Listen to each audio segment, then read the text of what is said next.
चीकू की खेती करना है तो अच्छी पहले खेत तैयार कर लें, खरपतवार पत्थरों से मुक्त कर लें, अच्छी गहरी जुताई कर लें। और सबसे अवश्य है फसल के लिए कि अगर जब गर्मी में हम अगर खेत हमारा खाली हो, ग्रीष्मकालीन गहरी जुताई कर लें। इससे जो है ज़मीन के अंदर जितने भी खरपतवार या कीट होते हैं, उसके खरपतवार के बीज होते हैं, वो सब खत्म हो जाते हैं, कीड़े मकोड़े ख़त्म हो जाते हैं। इसके अलावा अगर हम जब तैयारी कर रहे हैं तो मिट्टी या गोबर खाद हमें को मृदा में अच्छी तरीके से मिला लेना चाहिए। अगर इसमें मिट्टी की बात करें तो ये सभी प्रकार की भूमि में इसको मिट्टी में किया जा सकता है, लेकिन जो बलुई दोमट मिट्टी है वो सबसे ज़्यादा अच्छी फ़ायदेमंद होती है, लाभदायक होती है। लेकिन ये देखना है कि जल निकासी की व्यवस्था हमारे पास बहुत अच्छी होना चाहिए, वरना पौधे को नुकसान पहुंच सकता है। एक चीज़ का और इसमें ध्यान रखना है कि ऐसी मृदा जिसमें कि कैल्शियम की मात्रा बहुत ज़्यादा हो, ऐसी मृदा को अगर हम चयन ना करें तो बेहतर होगा, क्योंकि ये हमारे फल के लिए नुकसान कर सकती है। इसीलिए अगर जैसे हमने अभी बात की कैल्शियम की, अब ये हमको कैसे ज्ञात होगा तो उसके लिए हमको आवश्यक है कि हम मृदा परीक्षण करें। मृदा परीक्षण करने से हमको हमारी मृदा की उर्वरक क्षमता के बारे में जानकारी मिलती है। उसके अलावा उसमें कौन कौन से पोषक तत्व अधिक मात्रा में हैं और कौन कौन से पोषक तत्व कमी हैं, उसके हिसाब से हमको कभी भी जो है पोषण अपना जो पौधों के लिए तैयार करते हैं प्रोग्राम कि हमको इस स्थिति में इतना देना है, जब इतना बड़ा होगा तो इतना देना है, तो मृदा परीक्षण के आधार पर ही हमको कभी भी खाद का देना चाहिए, उर्वरक देना चाहिए।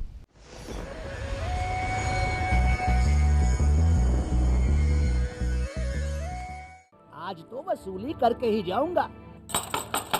घनश्याम, अरे ओ घनश्याम। वो तो स्कूल गए हैं। स्कूल गया है। अरे बहाना तो ढंग का बनाती। हाँ लाला, मैं स्कूल ही गया था, फार्म स्कूल, जहाँ किसानों को सिखाई जाती है खेतों में पैदावार बढ़ाने की हर बात, जैसे मिट्टी के हिसाब से सही खाद, बढ़िया बीज और जरूरत के मुताबिक कीटनाशक, ताकि कम लागत में अधिक मुनाफा। ये पकड़ लाला, तेरा हिसाब साफ।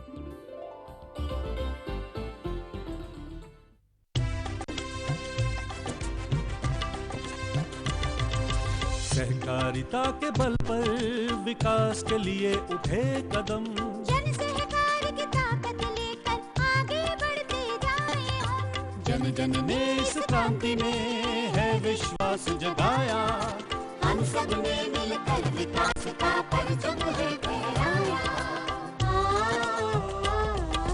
दूर जहां सूरज उगता उस धरती से मैदानों तक, हिम शिखरों की श्वेत बर्फ से हिंद महासागर तक।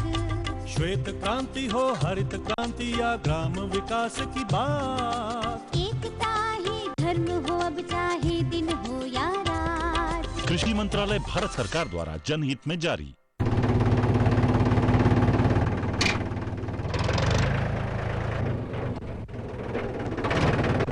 अरे हरकू वाह, बीज, कीटनाशक और आज खाद भी। अरे इतना खर्चा कहाँ से?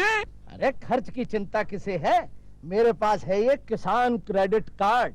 कार्ड? अरे बैंकों द्वारा जारी इस कार्ड से किसान उसकी सीमा तक की रकम कभी भी बैंक से निकलवा सकता है और खेती बाड़ी की सामग्री कभी भी खरीद सकता है। तो हरकू भैया एक कार्ड मेरे लिए भी। किसान क्रेडिट कार्ड के लिए नजदीकी बैंक से संपर्क करें और पाएं ढेर सारे लाभ।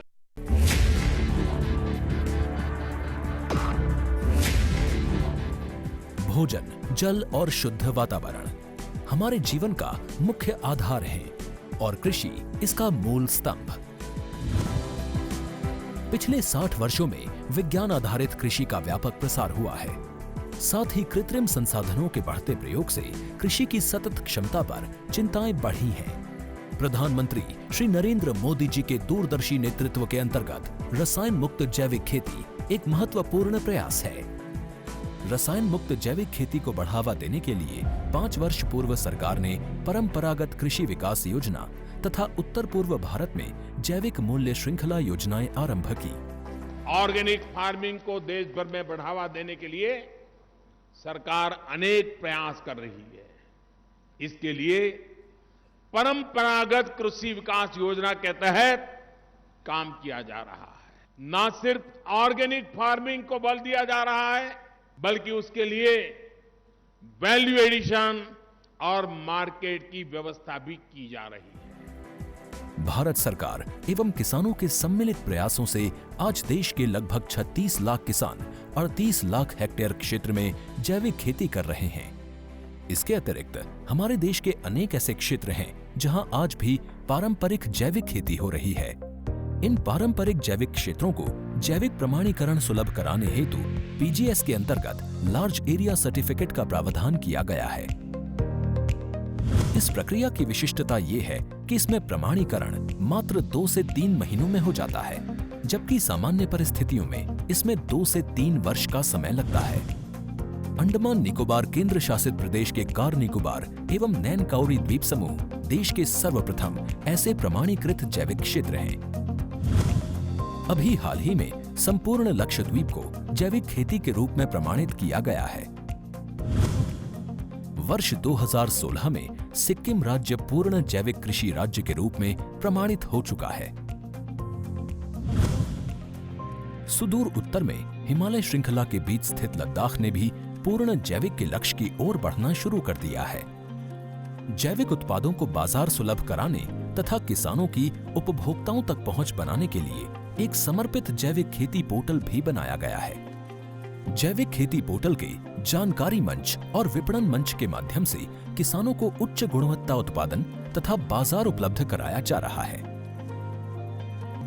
आशा है देश के सभी राज्य अपने जैविक क्षेत्रों का विस्तार करेंगे और देश में जैविक कृषि क्रांति को मजबूत करने में योगदान देंगे। जैविक उत्पादों की देश और विदेशों में बढ़ती मांग तथा जैविक उत्पादों का बढ़ता बाजार, किसानों की उपभोक्ताओं तक पहुंच तथा जैविक एफपीओ द्वारा जैविक कृषि व्यापार में भागीदारी हमारे किसानों को अपनी आय बढ़ाने का अवसर दे रहा है। पिछले 5 वर्षों में जैविक कृषि उत्पादों का निर्यात दोगुने से अधिक बढ़कर 7,000 करोड़ रुपए से अधिक का हो गया है और इसमें प्रतिवर्ष 20% से अधिक की वृद्धि हो रही है।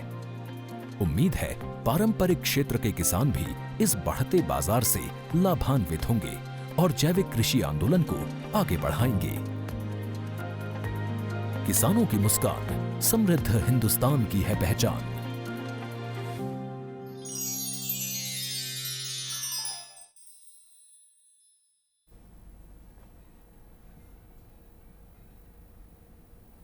कृषि दर्शन के सभी दर्शकों को नमस्कार। साथियों, रासायनिक खाद के अधिक उपयोग से हमारी मिट्टी में मौजूद पोषक तत्व कम होने लगते हैं, जिससे कि मिट्टी की उत्पादन क्षमता कम हो जाती है। मिट्टी परीक्षण करके आप ये पता लगा सकते हैं कि आपकी मिट्टी में किन पोषक तत्वों की कमी है।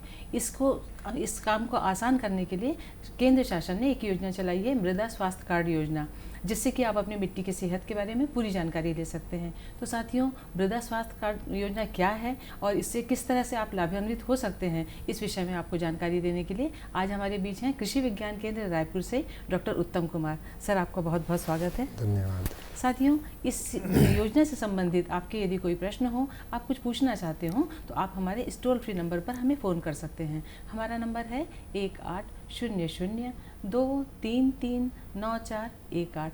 आइए चर्चा की शुरुआत करें। सर, मृदा स्वास्थ्य कार्ड योजना है क्या? जी, मृदा स्वास्थ्य कार्ड योजना भारत सरकार की एक महत्वाकांक्षी योजना है जो 2015 में भारत सरकार के द्वारा लागू किया गया था। इस योजना के अंतर्गत भारत सरकार के द्वारा कृषि विभाग के द्वारा हर एक राज्य में किसानों के खेतों से मिट्टी का सैंपल लिया जाता है। अच्छा। मिट्टी का सैंपल लेने के बाद उसको मृदा परीक्षण प्रयोगशालाओं में उसका परीक्षण किया जाता है। ये परीक्षण मृदा स्वास्थ्य से संबंधित विभिन्न 12 प्रमुख रासायनिक गुणों का किया जाता है। परीक्षण करने के पश्चात इसके परिणामों को एक रिपोर्ट के रूप में किसान भाइयों को दिया जाता है। इसके अंतर्गत ये रिपोर्ट जो होता है निःशुल्क हर एक किसान भाइयों को दिया जाता है और ये हर एक 3 वर्ष में एक बार दिए जाने का प्रावधान है, क्योंकि मृदा का स्वास्थ्य में लगभग 3 वर्षों में कुछ परिवर्तन दिखाई देता है।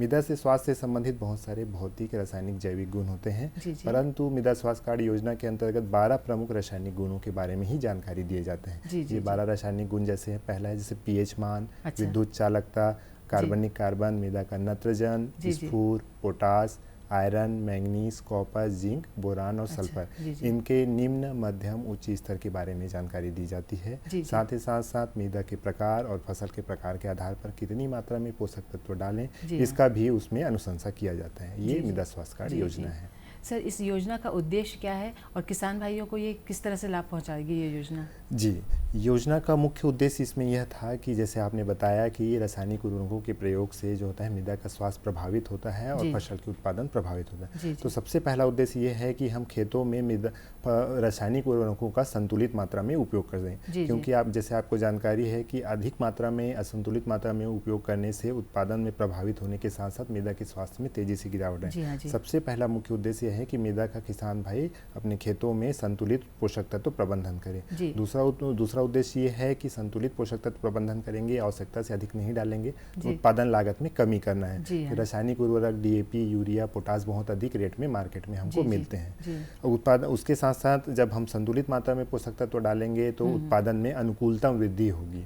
अनुकूलता इसके साथ साथ मृदा का, क्योंकि पोषक तत्वों का यदि संतुलित मात्रा में डालें तो ये मृदा के स्वास्थ्य को कोई हानि नहीं पहुंचाता, तो मृदा के स्वास्थ्य को लंबे समय तक स्थिर बनाए रखेंगे। और साथ साथ जब उत्पादन में वृद्धि होगी और उत्पादन लागत में कमी आएगी तो किसान के आय में वृद्धि होगी।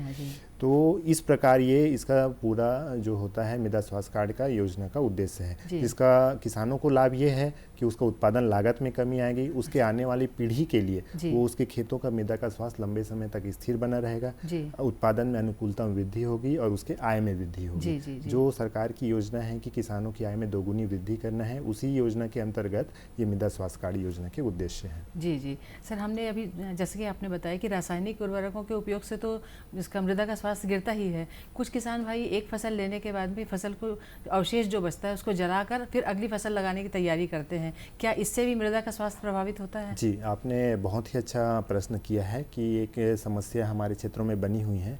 एक फसल लगाने के पश्चात जैसे धान काटने के बाद धान के ठूठ को जला के किसान भाई गेहूं या चना की बुआई करते हैं। वो एक बहुत ही आसानी से जो होता है और फसल अवशेष का प्रबंधन का तरीका किसानों को दिखता है, जला दिया जाए, परंतु लॉन्ग टर्म बेसिस पे देखें, दीर्घकालीन रूप में देखें तो उसके बहुत ही हानिकारक प्रभाव मृदा के भौतिक, रासायनिक और जैविक गुणों में दिखते हैं। विशेष रूप से इसका प्रभाव जैविक गुणों में दिखता है। फसल अवशेष को जला देने से उसमें मृदा में उपस्थित बहुत सारे सूक्ष्म जीव होते हैं, लाभदायक करोड़ों की संख्या में, फफूंद, बैक्टीरिया, एक्टिनोमाइसिटिस और उसके साथ साथ जो होते हैं केचुआ होते हैं। आप देखेंगे कि अब खेतों में केचुआ दिखाई नहीं देते, क्योंकि लगातार किसान भाई जो होते हैं उनको जला दे रहे हैं फसलों से। तो ये लाभदायक सूक्ष्म जीव जो मिट्टी में पोषक तत्वों की संख्या, पोषक तत्वों की मात्रा को बढ़ाने के काम करते हैं, जड़ों के पास लाके पौधों को अवशोषित करने का, ये सबसे जो डायरेक्ट प्रभाव ये होता है कि लाभदायक सूक्ष्म जीवों के खत्म हो जाते हैं, जिससे इस सूक्ष्म जीवों की उपस्थिति के कारण ही मृदा को स्वास्थ्य बोला गया है। पहले एक साथी का फोन सुन ले। जी जरूर। हेलो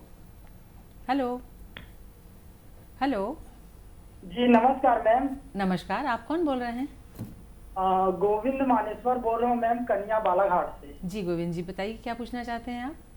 जी, हमको ये जानकारी चाहिए मैम कि जैसे मृदा स्वास्थ्य कार्ड जैसे हमको बनवाना है तो इसके लिए कहाँ से संपर्क करना पड़ेगा और क्या क्या दस्तावेज इसमें लगते हैं, जानकारी चाहिए। जी सर बताइए।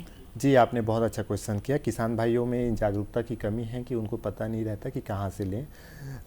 हर एक ज़िला में सरकार के द्वारा जो है मृदा परीक्षण प्रयोगशालाएं बनाया गया है, मृदा परीक्षण प्रयोगशाला बनाएंगे। उन मृदा परीक्षण प्रयोगशाला में आप जैसे कि गांव में रहते होंगे तो अपने ज़िले की मृदा परीक्षण प्रयोगशाला में अपने खेत की मिट्टी ले जाके उनके दे सकते हैं, वो उनका परीक्षण करके रिपोर्ट आपको देंगे। यदि आप अपने ज़िले के मृदा परीक्षण प्रयोगशाला में नहीं पहुंच पा रहे हैं तो आपके गाँव में ग्रामीण कृषि विस्तार अधिकारी होंगे, जिनको आरईओ होंगे, उनको अपने खेत की मिट्टी का सैंपल ले जाके आप दे सकते हैं। उनका यह काम होता है कि वो जो होते हैं आपकी मिट्टी को जिला परीक्षण प्रयोगशाला में ले जाएंगे, उनका परीक्षण कराएंगे, उसका रिपोर्ट जो है वो आपको ला के देंगे। तो प्राथमिक रूप से ग्रामीण कृषि अपने गांव के ग्रामीण कृषि विस्तार अधिकारी से संपर्क करके ही आप अपने खेत की मिट्टी का परीक्षण करवा सकते हैं। जी सर, अभी आप जैसा बता रहे थे कि अभी अवेयरनेस इतनी आई नहीं है कि मिट्टी परीक्षण करवाना ही चाहिए। जो किसान भाई मिट्टी परीक्षण नहीं करवाते हैं उनको क्या नुकसान होता है? नुकसान ये होता है कि यदि कोई किसान भाई है मृदा परीक्षण नहीं करवा रहे हैं तो उनको अपने खेतों में पोषक तत्वों की सही स्तर की जानकारी नहीं हो पाती। जानकारी नहीं हो पाती तो किसान भाइयों की ये सोच रहती है कि हम ज़्यादा मात्रा में उर्वरक डालेंगे तो ज़्यादा उत्पादन आएगा, जबकि ऐसा नहीं है। यदि उदाहरण के रूप में देखें तो किसान भाई हमेशा यूरिया बहुत अधिक मात्रा में डालते हैं। लगातार यूरिया खेत में डालते रहने से हो सकता है कि उसके खेत में ऑलरेडी नाइट्रोजन की मात्रा बहुत अधिक हो। सर पहले एक साथी का फोन सुन लें। Hello hello, This call is now being recorded.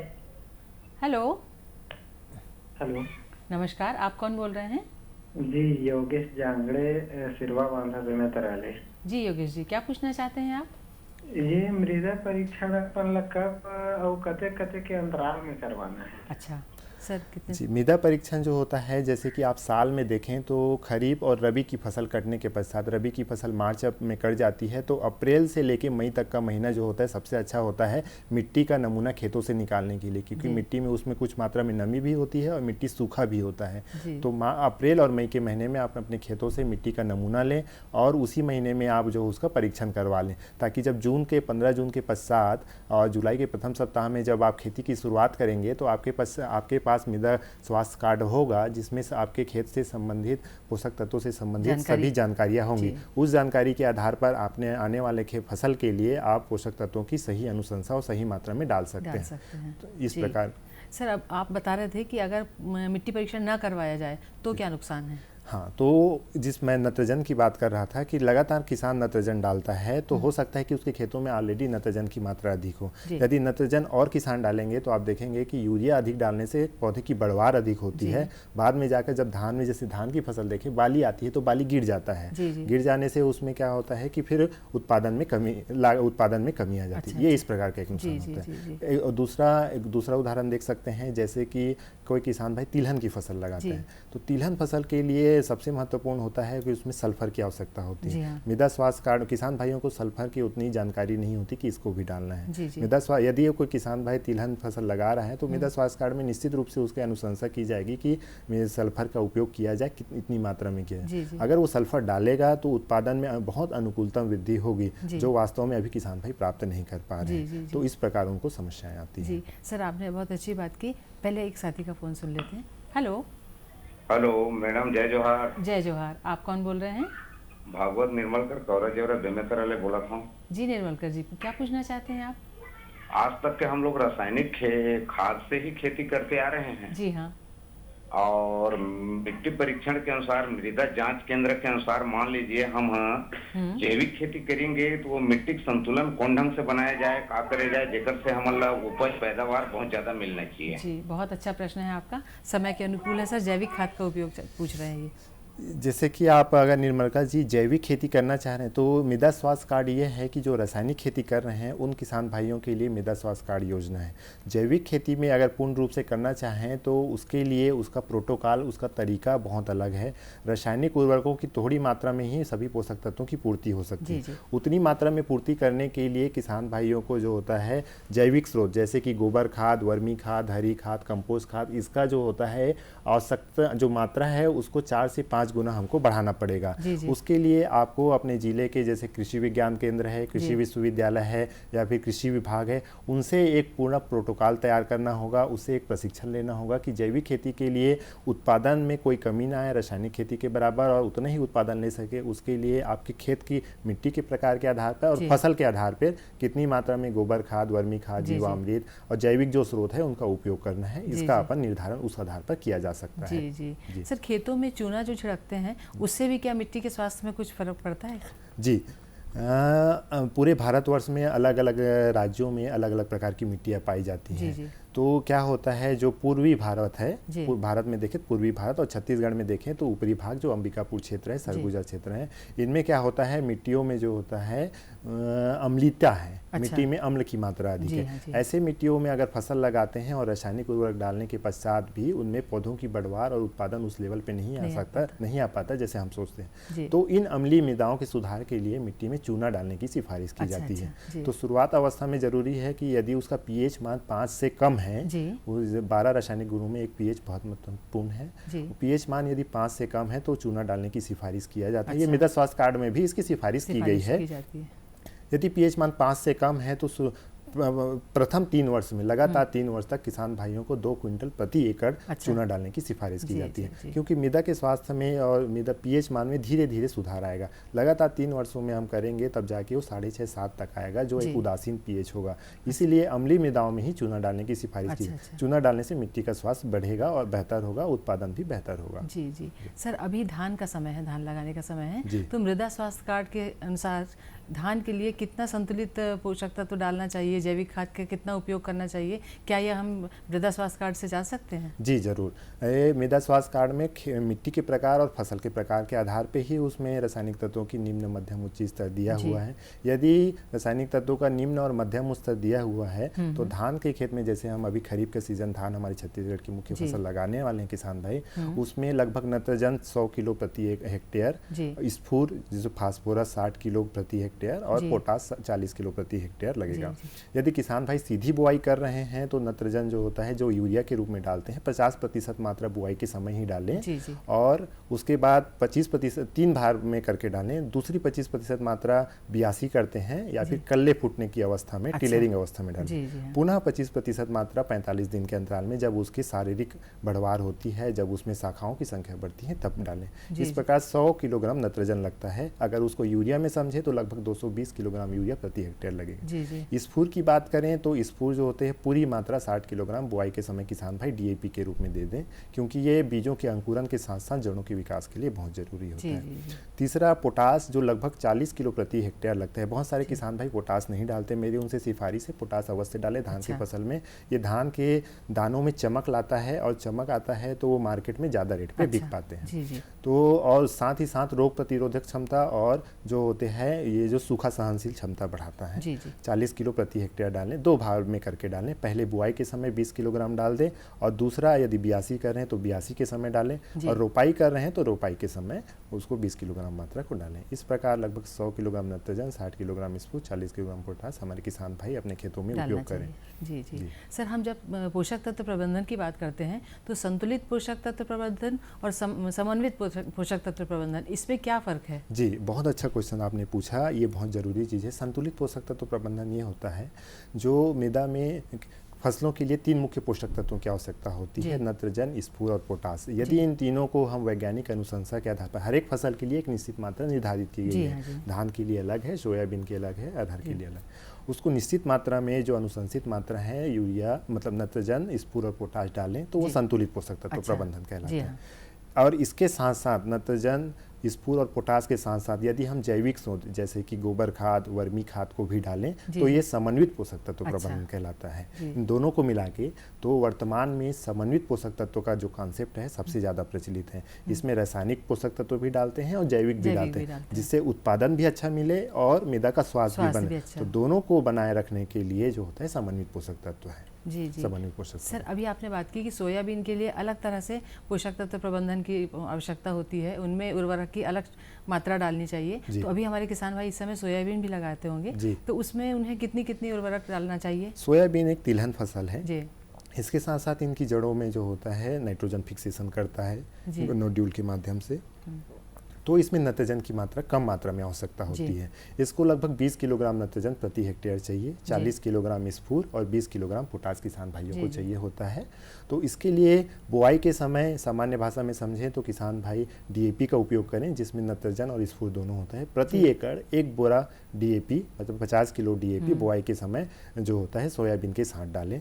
और दूसरा उसके साथ साथ बुआई के समय ही 20 किलोग्राम पोटास की पूरी मात्रा किसान भाई अपने खेतों में डाल दें। यदि सीड ड्रिल से भी कर रहे हैं तो सीड ड्रिल के माध्यम से डीएपी डालें और पोटास डाल के सिंचाई करें। और दोबारा इसको नत्रजन की आवश्यकता नहीं है, क्योंकि ये नत्रजन स्थिरीकरण करते हैं। इसको फास्फोरस की आवश्यकता होती है जड़ों के विकास के लिए और फलियों के विकास के लिए। तो फसल लगने के 30 दिन बाद पुनः 20 किलोग्राम डीएपी किसान भाई जो होते हैं स्फूर के लिए स्रोत के रूप में इसको डाल सकते हैं। तो 20-40-20 नत्रजन, स्फूर और पोटास की आवश्यकता होती है। इसके साथ साथ यदि मृदा परीक्षण किए हैं किसान भाई तो उसमें सोयाबीन एक तिलहन फसल है तो उसमें जो होता है सल्फर की भी आवश्यकता होती है। यदि उसके खेतों में मिट्टी में सल्फर की कमी है तो सल्फर का उपयोग भी किसान भाई करें। इसके लिए जिंक सल्फेट 10 किलोग्राम प्रति एकड़ के हिसाब से किसान भाई डाल सकते हैं। डालना चाहिए जी। डॉक्टर उत्तम कुमार, आप हमारे स्टूडियो में आए, आपने हमारे किसान भाइयों को बहुत ही उपयोगी जानकारी दी। आपका बहुत बहुत धन्यवाद। साथियों, नए विषय के साथ आपसे फिर मुलाकात होगी। अभी आज्ञा दीजिए। नमस्कार।